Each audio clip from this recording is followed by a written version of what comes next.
Hey, do you want to find the fastest way to get stronger? Well, that's what I'm going to talk about in this video today. So make sure you stay till the end, and I'm going to give you all the exercises you need to build a strong foundational base and excel in your strength gains. Let's go.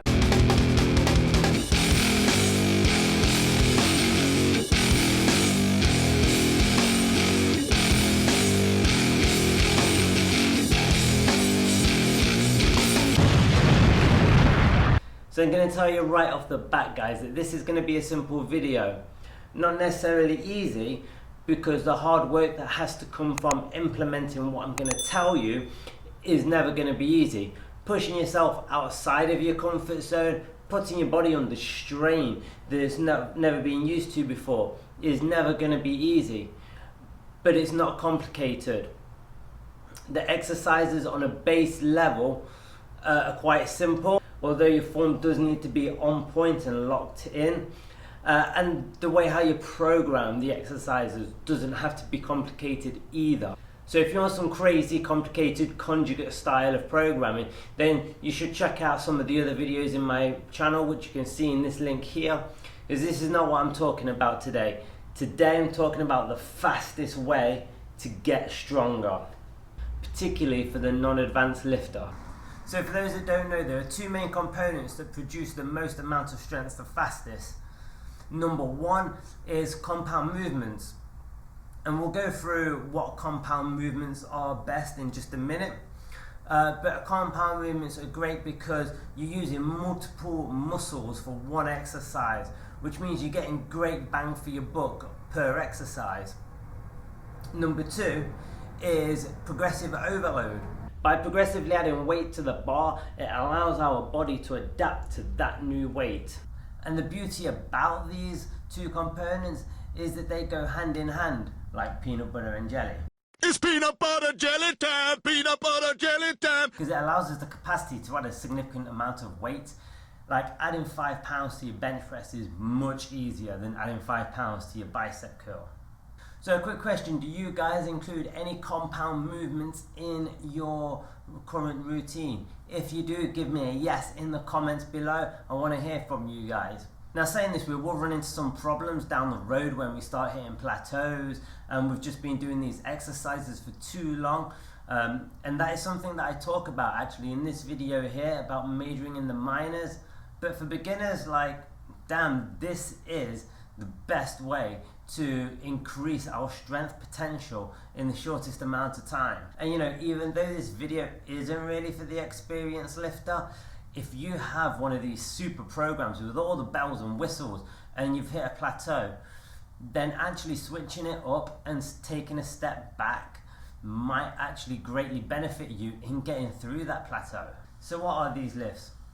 Again folks, these are 6 simple lifts. Nothing crazy, nothing groundbreaking, but they cover all of the aspects that we need for basic true strength.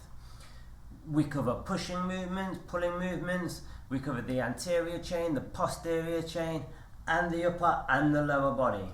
So let's take upper body pressing. You have the overhead press, vertical pressing.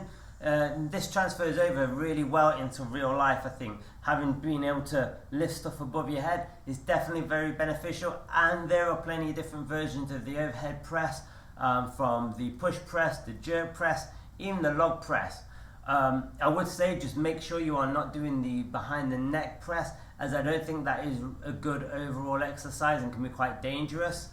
And then for the horizontal pressing, we have the bench press, which is one of my favorite exercises, as it covers 3 muscle groups in one exercise. So for a pulling movement, we want to do some kind of rows, and barbell rows is one of the quickest ways of adding weight to a kind of pulling movement. And also, particularly any kind of barbell bent over row is actually great for building the core strength. And then there would be a pull-up of sorts. So chin-ups do work the biceps a lot more, and you get a longer range of motion out of them. But you can use either one, as they are both great back builders, and body weight strength is a true form of strength as well. Not to mention that you can add weight to any of them. And if you hear a dog barking in the background, do excuse me. My little dog doesn't like the mailman. So for the lower body, you should all know what it is, and no, it's not thrusters. If you thought it was that, then get out of here. It's my two favorite exercises out of every exercise there is, and that's the squats and the deadlifts.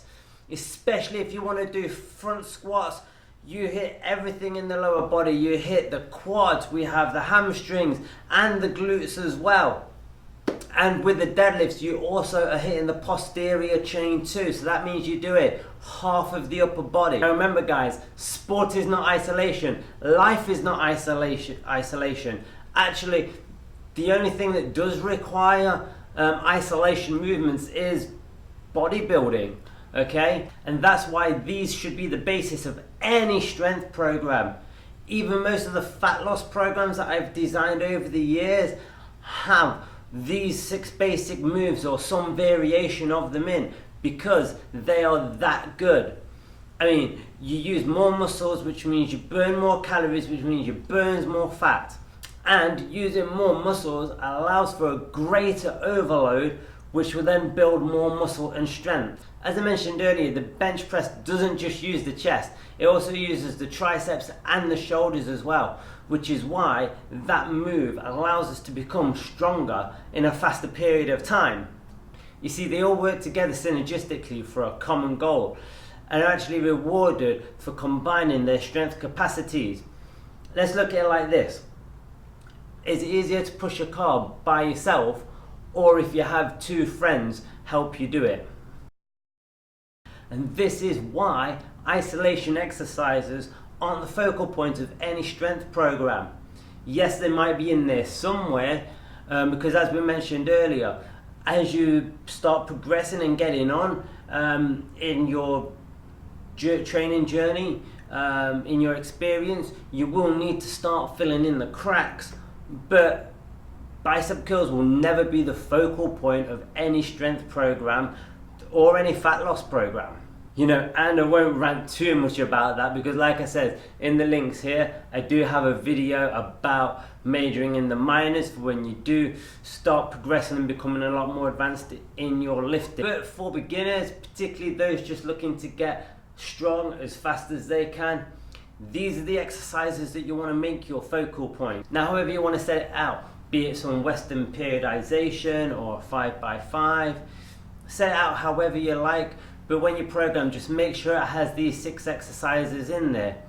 Build a strong base and a strong foundation, and then fill in the holes by branching out into different planes of movement, mobility, flexibility, agility, just to get an all-round true strength. And remember, no matter what you're training for, whether it's fat loss, hypertrophy, athletics, strength, just make sure that there is a strength phase in your programming somewhere.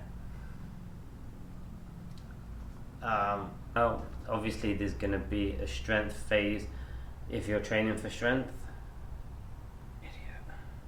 Now thanks everyone for watching this video to the end. Let me know if you liked it or disliked it by mashing that thumb button, and certainly share it with anyone that you feel would get great value and information from this video.